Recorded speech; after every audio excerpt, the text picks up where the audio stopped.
poised to issue an emergency use authorization for convalescent plasma. But a number of the president's top advisors in the medical field, including Drs. Collins and Fauci, said, let's put a hold on the EUA. It's too early. We don't yet know about the true efficacy of convalescent plasma.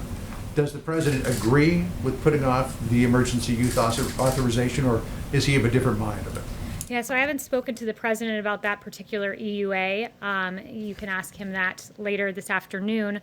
But I did follow up with the FDA on a testing issue, and I wanted to look into the average time for our point of care test, because you all ask often about our point of care or more rapid test. And the average time for point of care test from submission to the FDA to decision for COVID-related rapid point of care test was 20 days. And by comparison, that for Ebola, flu, and strep point of care test was over 100 days.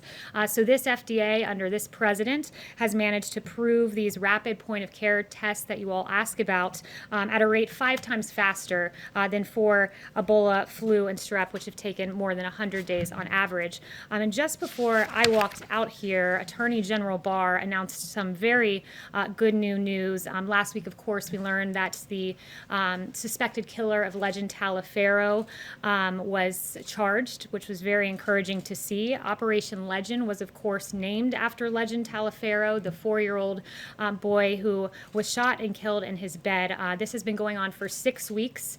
There have been 1,000 federal agents from FBI, DEA, ATF, and U.S. Marshals working side by side with state and local authorities.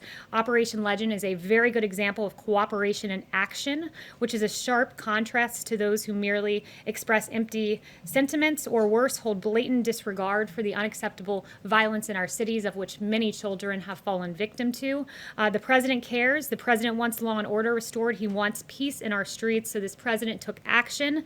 And today, the Attorney General can announce, under the leadership of this president, that federal agents have made over 1,000 arrests as part of Operation Legend. Many of these arrests are for violent state crimes, including 90 homicides. And as AG Barr notes, that means 90 killers would still be on the streets today without the law and order actions of President Trump. And as the mother of Legend Taliaferro said, she said, quote, my one and only child who fought through open heart surgery at 4 months is gone due to senseless gun violence. Children are supposed to be our future, and our 4-year-old son did not even make it to kindergarten. I stand here today as a mother fighting against violence for my son, Legend Taliaferro. My family and I support Operation Legend, and we strongly want our communities and everyone else behind us. Today, Legend Taliaferro was once again honored by the actions of Operation Legend, and we can thank President Trump and the work of Attorney General Barr for that great news. Thank you all very much. The president will be back here in the 5 p.m. hour.